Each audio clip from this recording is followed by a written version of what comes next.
Hello and welcome to the Ars Electronica Center. Welcome to the presentation of the festival topic and theme of this year. We are hosting now the second session of our press conference.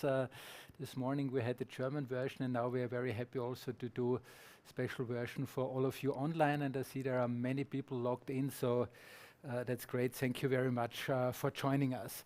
The theme, the title of this year's festival will be Welcome to Planet B. And we have this wonderful slide in the background. This is why I was waiting. Welcome to Planet B. A different life is possible, but how? And of course, this topic is part of a very long series of dedicated topics of Ars Electronica from the last decades, which has put this little selection of festival topics from the last year, the last decades. And you see that from topics like Infowar and Cyber War to the whole issue of the Anthropocene and how can we repair our future in 2010, we have been moving in this oscillation between art, technology and society with our topics. And I think all of this is perfectly converging to the topic of this year, Welcome to Planet B, because what does it mean? Planet B is of course not a place where we can escape to or a place where we can hide when we totally mess up the situation here on our planet, on our real world.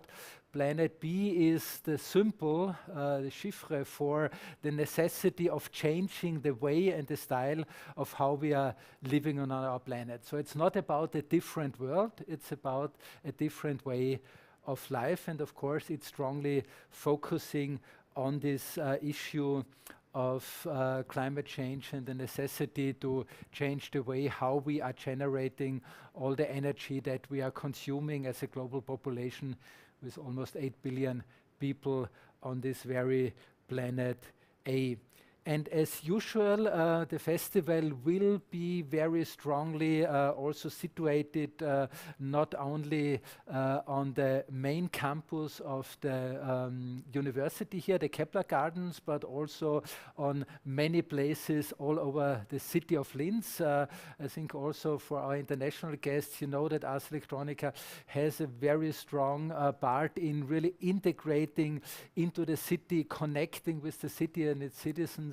And we are very confident that this year in September we can have the main focus of the festival again on being a physical festival where people are meeting from all over the places in a real place, in a real come together. Nevertheless, you will see throughout this presentation that of course the hybrid forms, the online networks and the connections remain a very strong aspect of the festival. But let me get a little bit to the topic of the festival itself. And sorry, I was just pressing the wrong button. That's the right one. So here we are. Welcome to Planet B. A different life is possible, and a different life will be only possible if we abandon these stupid and naive hopes that we can escape the planet and maybe find some other place out there in the universe. But also we need, of course, to make sure that we understand that escaping into some virtual reality, into a kind of consumer-friendly metaverse directed by Mark Zuckerberg and others is equally not really a possibility for our future. A future that is, of course, strongly determined by this interchange of technology and humanity. Technology, we could say, is the single most important and exciting cultural achievement of humanity. And the diagram that you see here is, of course, showing this in a perfect way, how the development of humankind is intrinsically interwoven and coupled with technological progress. And there are really great examples.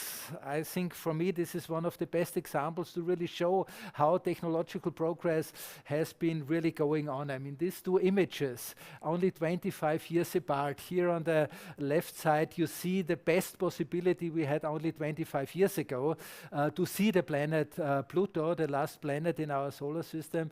And on the right side you see the quality and the details that we are able to look at our solar system right now.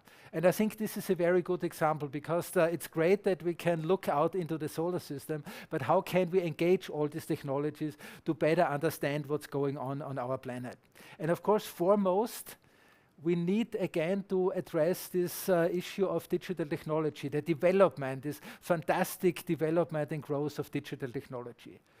But we need to add a second layer. We need to be much more careful and look at it in a more critical and in-depth perspective, because very often when we talk about the success story of the digital revolution, we are not talking about the amazing success of human ingenuity in science and technology. We're actually talking and thinking about the amazing success of the tech entrepreneurs. And very often we started to believe that it was actually the digital technology and its superheroes who were the driving force behind globalization and all these global developments and opening that we see right now.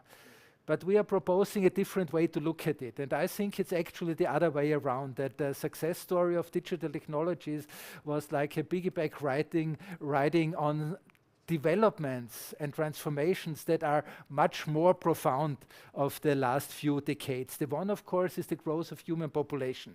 And only in my lifespan, I think this is amazing to really compare it with this, only in my lifespan, the world population has doubled. So one of the most driving forces of the last decades is actually the growth of human population.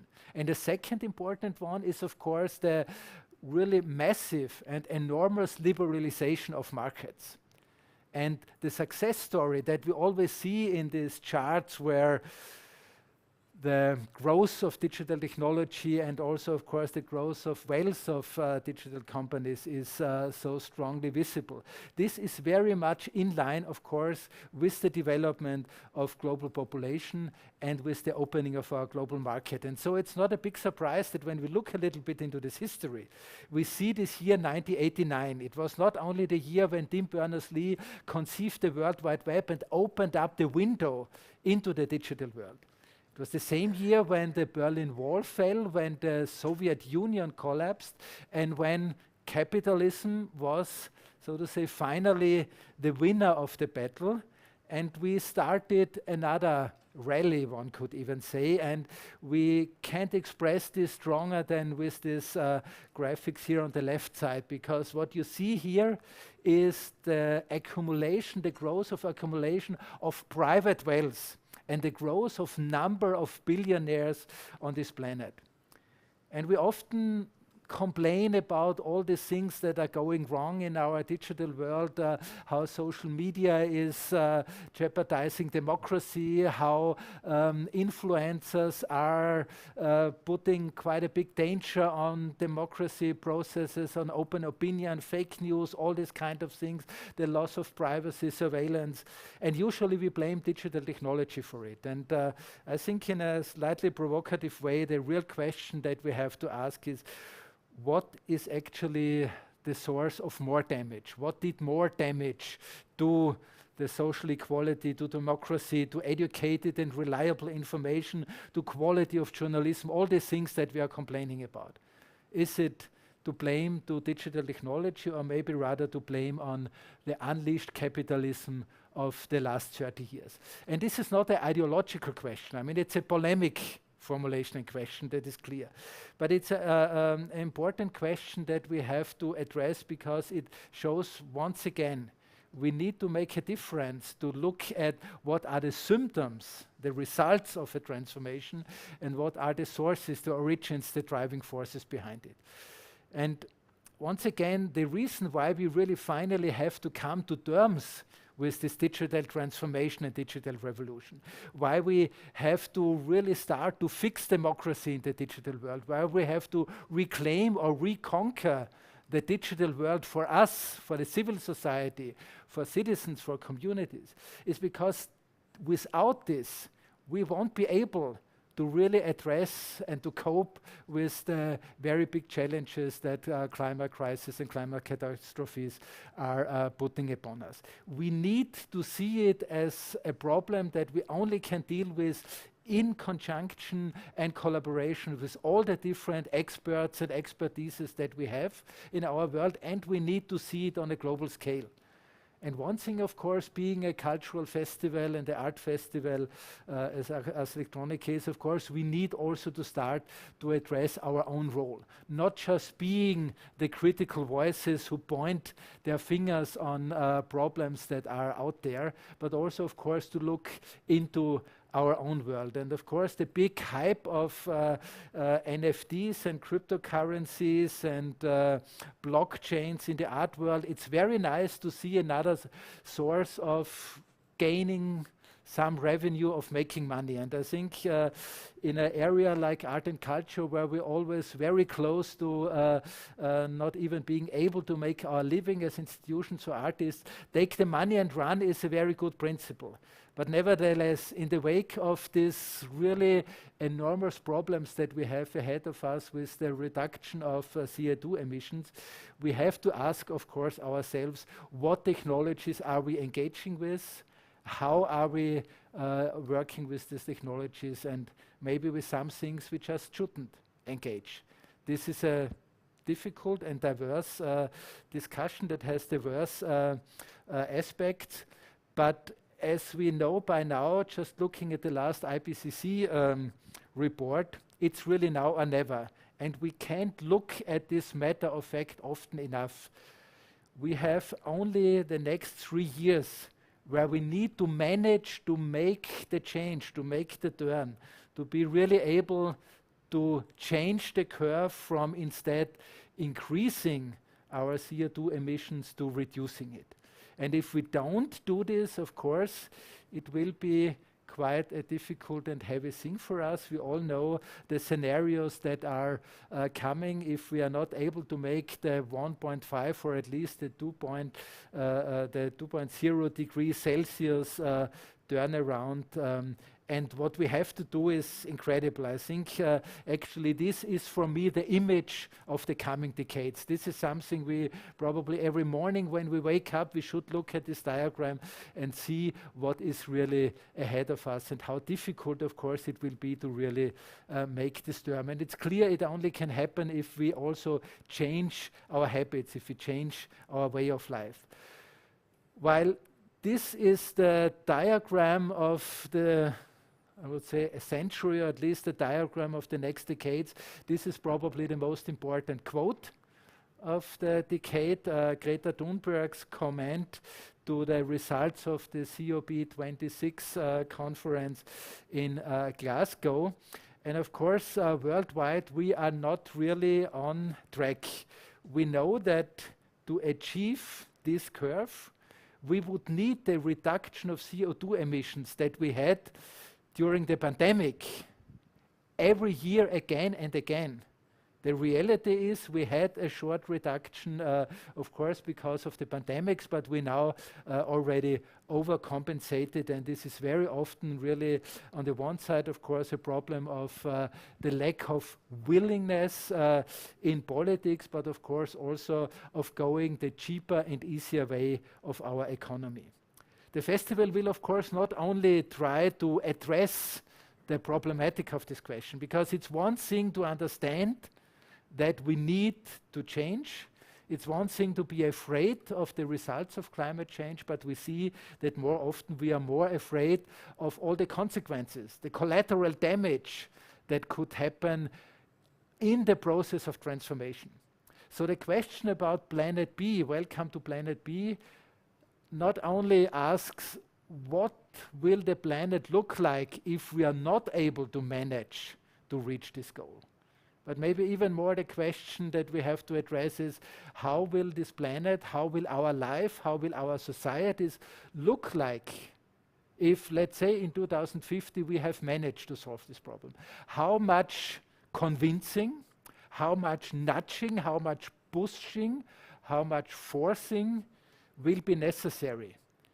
Will it be possible that this is a process that we go together as a global community in consensus? Or will there be something like is now more and more often also put as a quote, so to say, on the table, that on the one side we have this carbon democracy, and on the other side we will have the tyranny of getting rid of this CO2 emissions. And of course, when we look at the examples, we can maybe get some hope. And this is the second part of the festival, not just looking at all the things that are going wrong, but at the many, many examples that we find all over the planet where people are really showing it's possible to make a difference. One of the great projects is this green mosaic in Africa, where not with big investments of the World Bank and the Monetary Fund and other big institutions, but just with changing the habit how people are working with the resources they have, it was possible to create a really new, very, very promising way of getting green areas even into the Sahel area, into the Sahel zone. It will be a big thing to address the question whether it will be rather these high-tech solutions of the Western industrialized world, or whether it will be this community-driven and completely different approaches that we so often see in areas that we usually want and like to call the global south. And it is of course important to see this not as a each or. It's not either the one or the other, it's both of them. We need to find a good consensus, also a compromise, and how much we will be able to engage new technologies.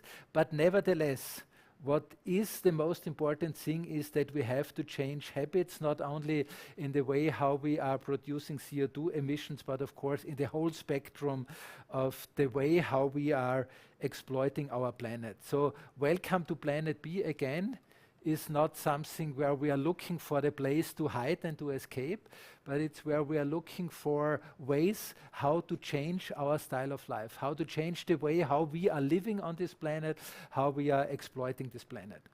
And innovation, of course, will be a key word of this, but not necessarily the usual style of innovation where we think, when we hear innovation, about new technologies, optimizing and rationalization of processes in industry and logistics and all these other things. Of course, we will need every single piece of technology that can help us to achieve these goals. But the really big innovation process of the next decade will be the innovation of ourselves, the innovation of humanity. And also in the wake of what we see in this terrible war against the Ukraine that is going on, and the lack of possibilities to really properly respond to it, what we need is really a reinvention of humanity. And of course, this sounds like a very big unachievable goal, but it's definitely one of the things that are necessary, and it's one of the things where at the end it's of course art and culture that needs to play a very big role. How we are trying to do this, how the festival will be organized, also in this question of on-site and online activities, this is now the part of my colleagues who are organizing and programming the festival. And we start with Martin Honzig, who is the head of the whole festival organization team and the chief curator of Ars Electronica. Please, Martin. Yep. Hello, everybody out there in the digital. Thanks for joining us. Thank you, Gerfried, for the introduction of our topic. We don't want to put too much counterweight on detailed programs now, because it is actually the time talking about the meta frame, the story that we want to tell of the festival. But transforming all these rather depressing arguments where it seems hope is the only concept that it on the other side should be responsibility. We want to talk about some collaboration partners in the city, making the entire city to the stage of our festival. And I want to start with a long-time compañero partner. It is the local art university, the campus format. In the last 2 years, when the core activities of the festival has been moving into the wonderful gardens of the JKU University, it was actually with others, the Art University, with the many departments that are participating at our festival, transforming the inner city into a stage of the festival. We saw all aggregate states of formats you can imagine coming from artistical expressions, we will give this more detail in the press conference, focusing on the detailed programs. But we are highly looking forward to the program structure of the Art University. Right in the neighborhood is the Lentos Museum, a museum for contemporary art, and this will be this year the host of a wonderful initiative and collaboration Ars Electronica created together with CIFO, a Miami-based initiative, a cultural initiative with a focus on contemporary art on the Latin South American cultural hemisphere. Together with us, we are creating, parallel to the pre-Ars Electronica prizes and the other prizes that we have, a specific focus on what media art is in this cultural hemisphere. And we received about 200 submissions, and just recently the jurors were judging the prizes. And without going deeper, I just can tell you that it will be worth visiting the Lentos Museum. It will be a very interesting insight into an entire continent, into a cultural area of this world where for sure media art exists, but coined by the culture itself. It appears in different ways of expression, which is for our festival a enrichment. So simple it is. Another prize I'd like to focus is a collaboration that we have together with the German Telekom. It was that we were looking, or that we have been looking for art and science collaboration. The offer is a residency. Art and science collaborations in the eastern cultural area of Europe.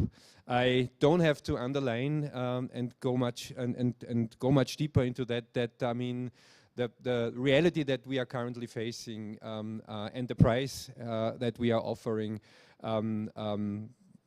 is bringing us in a part of Europe, in this world that belongs currently to the most to the saddest ones, I would say. Eastern Europe is exactly where the war currently takes place, and I want to hear from this position, greet, so to speak, all the artists that are living in this hemisphere, including the many Russian artists that are currently not able to express what they feel and what they say, and who are acting under a political pressure and danger. We found two winners, and one winner is really coming from this post-Soviet Union areas, from Georgia, with a focus on Russian military interventions in wiping out, so to speak, origin cultures from these regions. He is creating an archive, and we gave the prize to give this artist the opportunity to enlarge his questions and to make this archive accessible. His name is Irakli Zabekia. He's from Georgia. Finally, a focus on the Anton Bruckner University, which is a very specific piece of university, not only in Linz. It is about digital sounds and digital and sonic art. We are very happy about this collaboration. It will be a very specific program for a specific target group, and it shows at the same time that Ars Electronica, in its transformation, going along with the digital that is, so to speak, flooding us in all our daily activities, in all our lives, did a big transformation, but this collaboration still reminds us to yeah, where we are coming from. The digital, the media art is still a niche in the big market or on the big stage of modern art. And what this university is educating is a niche in the niche. And it just shows that Ars Electronica made its transformation in the now for the entire society, but still is targeting and addressing the different disciplines making the world of media arts. Now I would like to give the micro to my dear colleague Veronika Liebel, and she will take over the quest into the city where the festival will be in September. Thank you. Thank you, Martin. Yes, exactly. I will continue the journey through Linz. In recent years, the Salzamt along the Danube has become a very much appreciated place for our international residency artists. So many will actually join already in the summer month to do their artistic research, to do their production work, and then present also the results of their artistic research during the 5 days of the festival. One of the visitors' absolute favorites is the Stadtwerkstatt. Fans of genre-free art and also critical production can experience from September 9th to 11th the program 48 Hours Disconnected Connecting.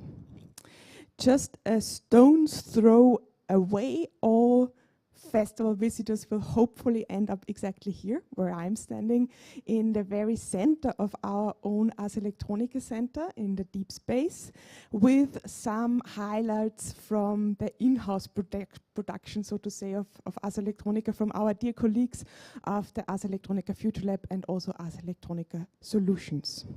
Of course, you can also experience some of the absolute highlights from the newly relaunched Deep Space with some new interactions, interactive programs and 3D applications, with an absolute highlight also this year on a program focused on cultural heritage. We are currently working on collaborations with the Grand Palais in Paris as well as the Vatican museums.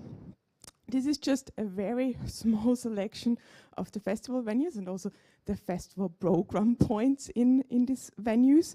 One thing is absolutely certain: this year's festival will once again leave a very important and huge mark also in the city, in the public spaces, in the cultural spaces of the city. Will also play with these cities, and the city itself will also become the most important European stage for socio-political topics and discussions around digital transformation in these days. Since many years, Ars Electronica is also actively shaping Europe's cultural policy. We have been becoming a real fixed calendar point for many international experts in this field, and also an inspiration and a platform for the whole sector. Special thanks also really in this regards to the long-lasting financial support and also collaboration with the European Commission, and beyond that also to our more than 80 partners coming from culture, research and technology, who are all together with us really advancing the sector of digitalization and digital transformation. Those partners have really one thing in common. We are all working on this nexus of art, science, technology. And one highlight, one lighthouse initiative all over Europe from the European Commission is START. START stands for Science, Technology and the Arts. We have been part of also actively shaping this initiative. It comes from Horizon 2020's research program, and it puts exactly those innovation topics at the forefront and in the center, who actually put ecology, who put also our society and democratic values at the core premises of their research and innovation work. Every year we are presenting the outcomes of the winners. We will present them also here, the winners in June in a press conference. And then of course in an exhibition at the festival, in particular at the main festival venue of the JKU, the Johannes Kepler University here in Linz. And for the very first time, we are also going to present the outcomes of our regional START Center. So we're actually working together with the Johannes Kepler University, with Greiner Innoventures, and also the city of Linz on showcasing what on regional level, in particular in the field of circular economy, is developed. And here the highlight will be the artistic research project from Kate Austin and Farah Peluso. Also some highlights in coming from this nexus, from this intersection, the START Stay. Regular festival visitors know that one day of the whole program will be dedicated also to a conference program, to workshops coming from START's end. Also, the highlight will be the outcomes of the last 13 years of 13 months, of artistic research between artists and scientists, between international artists and scientists, working on ideas, prototypes, and solutions around UN's Sustainable Development Goals. Those are just some of the many highlights which will await you during the 5 days of the festival. Of course, the artists' topics circle around biodiversity, circular economy, clean tech, but these are not only the artists' topics, these are not only the topics of our residency artists, but very much also the topics which concern us as festival organizers. And for this, I will actually hand over to our head of the festival, to Christel Bauer, and my dear colleague. Thank you so much, Veronica, for this wonderful layout of project that you can experience here at the festival. A festival from the perspective of Planet B means, of course, a radical approach and a whole new transformation of our own activities. A call to action, the question, but how, is what we apply in the context of all our different areas of production of the festival, starting with the question of mobility and travel, to food and culinary approaches, of course, to energy consumption, as we are a media arts festival, and to waste management. Especially with the request, with the invitation to all of you to visit us again here in Linz, we need to be aware and take responsibility. And of course, us as a festival, but also our participants, the active partners in the festival, and everyone that is planning to visit us. And therefore, we are starting not just a research, but really a plan to action where we're analyzing all those activities that we are just, of course, not just starting this year, but that we have, as Gerfried already showed, been transforming and pursuing in the 42 years of our existence, with the focus of projects related to our social responsibility and our environment. However, in 2013, we have been first called a green event already, and ever since we have been actively changing the programming and the process of the festival production related to this topic. Now we are analyzing all those activities, those long-term partnerships, in order to create an even more dedicated plan to action that we are going to present during the festival, as this would now, of course, expand the scope of this press conference. And not just of the festival, but of course also in the coming weeks up to the festival, the coming months up to the festival, you're going to get a detailed insight into our plan to action, into the activities that we are transforming, and the partners that are going to help us with that, as we of course cannot do this by ourselves. For this, we have created a special new partner program, so to say, a sustainability partnership. And we are working and collaborating with local partners that help us, for example, in analyzing the waste that the festival produces and creating a circular waste system that, for example, allows us to transform food waste into hummus. And additionally, as we are a media arts festival, work with a sustainable green IT company, one of the largest in Europe, to analyze all the electricity, all the technical equipment that we are using. And the festival is, of course, I mean, we are not guaranteeing that we're going to be successful. We're going to fail on so many levels. But in order to have an event that invites everyone here, as we have been missing this togetherness, this exchange on site, this physical meetings. We are inviting all of you again, as I said before, and I cannot emphasize enough on that part, that we need to all be part of that solution, of this action. And in the next weeks, we're going to publish also kind of guideline steps of how everyone can contribute. After the festival, we are publishing at some point afterwards a sort of a strategy, what we have been doing, with what kind of partners we have been working, in order to create a manual, a suggestion, especially also dedicated to cultural events, so that they can use all those experiences, especially also the ones where we failed, in order to make it better and in order to help us transform even further. Thank you again, and Gerfried, you want, and Veronica and Martin, you want to join us here?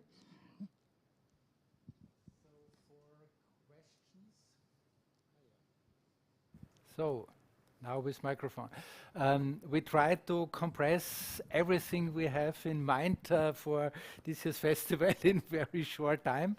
I hope you got some of our ideas about it. It will be definitely a very exciting journey. I think one more time, the festival will be something like a research vessel expedition into quite uncharted territory, into these ambiguities of our time of transition.